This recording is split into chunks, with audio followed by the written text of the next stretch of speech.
J'entends travailler avec tous les Congolais au mieux de mes capacités pour mettre en œuvre les consensus importants des deux chefs d'État. Han King, la toute nouvelle ambassadrice de Chine au Congo, a pris cet engagement le jeudi 17 juillet 2025 lors de la réception qu'elle a offerte en soirée dans la salle des banquets de l'ambassade. Bien plus, elle entend promouvoir la mise en synergie entre les 10 actions de partenariat et les stratégies de développement du Congo et approfondir sans cesse les échanges et coopérations entre nos deux pays dans différents domaines en vue d'inscrire de nouveaux chapitres dans les annales des relations sino-congolaises au grand bénéfice des deux pays et des deux peuples.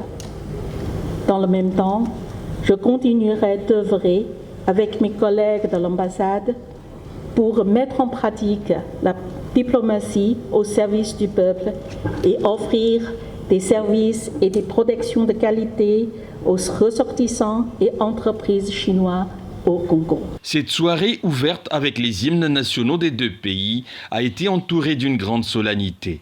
Elle a connu la participation d'une délégation d'officiels congolais conduite par Charles Richard Mondjo, ministre de la Défense nationale.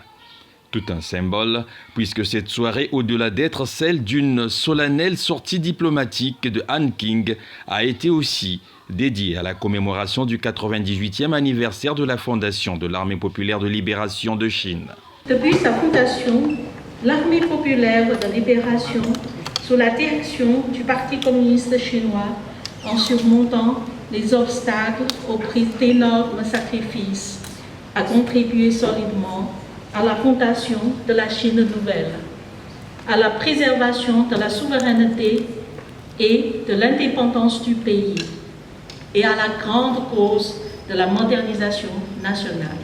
L'armée chinoise, a indiqué la diplomate, demeure le premier fournisseur de casques bleus des Nations Unies, le deuxième contributeur financier aux opérations de maintien de la paix. En Chine, les militaires sont appelés les plus adorables par le peuple.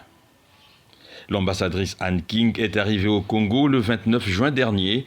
Elle a présenté ses lettres de créance au président congolais le 4 juillet.